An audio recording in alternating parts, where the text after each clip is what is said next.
Good evening, and welcome back to my living room studio. I'm Mr. Medusa, and this is episode 2 of my basketball vlogcast series. If you're joining us for the first time, which you most likely are, we're going to continue to talk about the aftermath of the 10.0 Richter scale Kawhiquake that hit Staples Center in Los Angeles at approximately 2 a.m. Eastern Time this morning. If you didn't already know, Finals MVP and NBA superstar Kawhi Leonard has agreed to a 4-year, $142 million contract with the Los Angeles Clippers. He is joined in Los Angeles by superstar guard from Oklahoma City, Paul George, who's been traded from the Thunder in exchange for 5 first-round picks, 4 of which are unprotected, 1 protected, 2 pick swaps, Shai Gilgeous-Alexander, and Danilo Gallinari.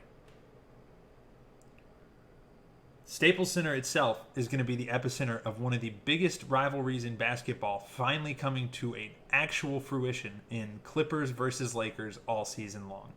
On one side of the court, we have Kawhi Leonard, Paul George, and the Clippers roster including Patrick Beverley, Lou Will, Montrezl Harrell, Ivica Zubac, against the Los Angeles Lakers, who have Anthony Davis, LeBron James, and with the slew of information that came out just before we sat down to record this, which we're about to jump right into, is the new Lakers signings that they have committed to post missing out on Kawhi Leonard in free agency.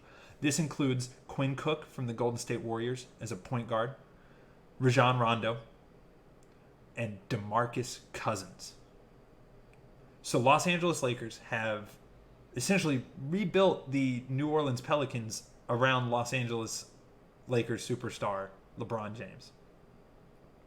Now, I don't think there's any chance that New Orleans is going to ship out Drew Holiday to Los Angeles. I don't even think Los Angeles has the assets to make that worth acquiring, but it would make it significantly funnier.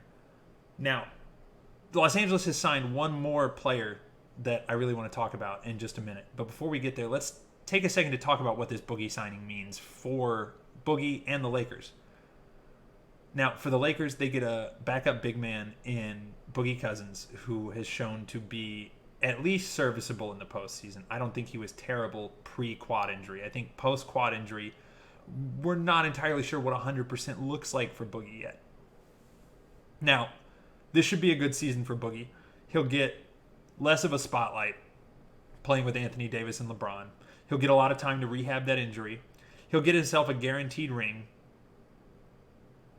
Wait a minute. This sounds familiar, doesn't it? More importantly, the Los Angeles Lakers are not even the de facto best team in Staples Center anymore. The Golden State Warriors aren't the best team in the league. They're not even the best team in California. As of this morning, Las Vegas has the odds of the NBA title going to the Los Angeles Clippers as the highest. So, now's your time to make a bet if you don't think that this Clippers roster is going to gel. What does surprise me is what this does for the narrative of smaller market teams and big stars, which we'll get to in a moment. The final signing for the Los Angeles Lakers and Kawhi's last opponent in Staples Center this coming season is Toronto Raptors and former Spurs teammate of Kawhi Leonard, Danny Green, who has agreed to a 2-year, $30 million contract to play with the Los Angeles Lakers. So as of now, the Toronto Raptors have now lost both of the free agents that they acquired in return for DeMar DeRozan's trade to the Spurs last offseason. What they've also done is sort of dash all of the hopes of small market teams retaining big free agents.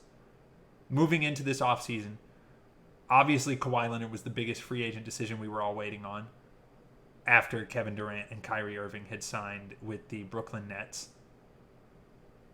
And the big thing everyone was talking about is I think Kawhi will stay in Toronto. I think a lot of people thought Kawhi would stay in Toronto, myself included, after seeing the outpour of love and support that Kawhi received from the city following his championship. The scene at the Raptors championship parade was absolutely nuts. I can't imagine leaving that behind, but I'm not Kawhi. I'm a full 2 inches shorter. I'm not nearly as good at basketball.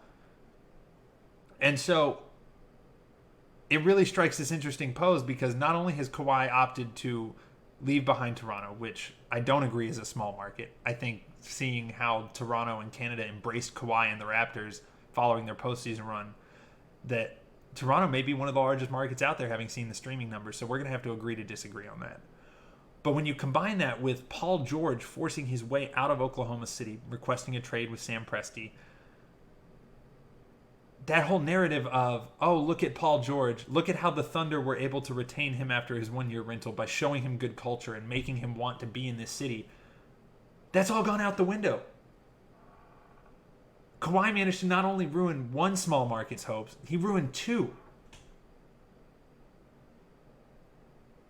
And the big thing that sticks out to me about this is, what does this mean for the next big star to leave a small market? What does this mean heading into the 2021 free agency period, where Giannis Antetokounmpo will be the premier agent on the block? And the big question will be, does he stay in Milwaukee, which I think we can all agree is a small market in the NBA, or does he get enticed to play somewhere else on a super team?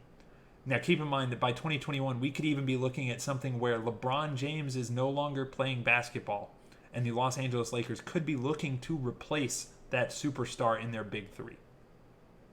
Now, I'm counting DeMarcus Cousins as part of their big three here, if only because he's very large.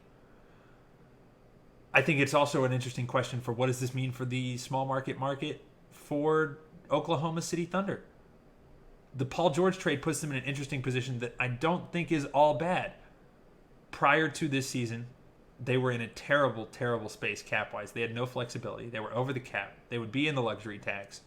And at the mercy of their fans if they were to ship out Paul George, ship out Russell Westbrook, and blow it all up.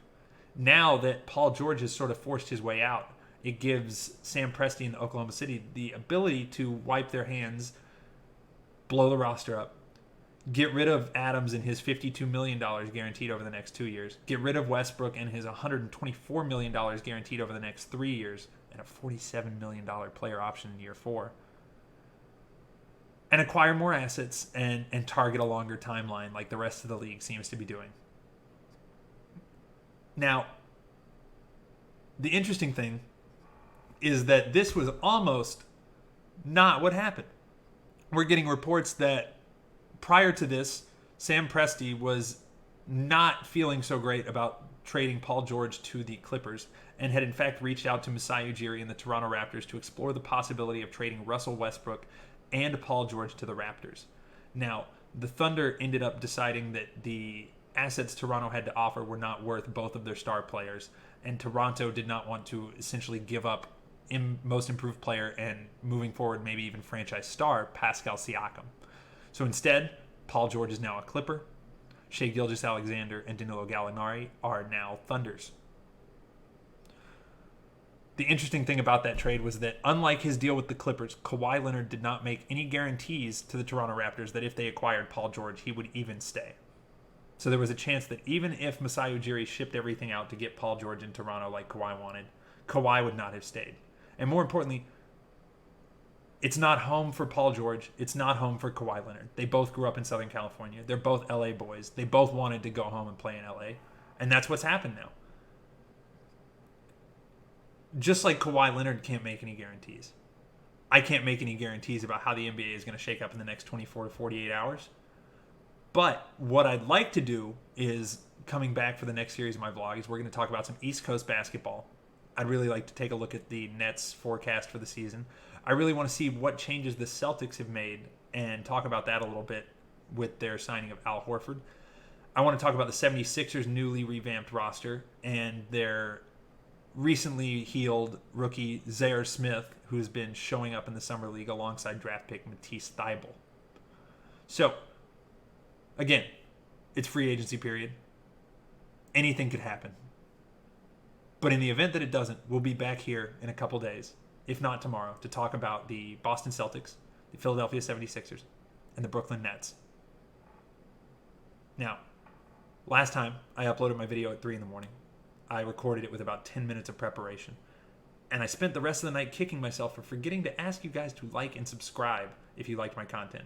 So, if you like this, or if you're looking forward to some more content, please like, please subscribe. And together we're going to talk about some more basketball.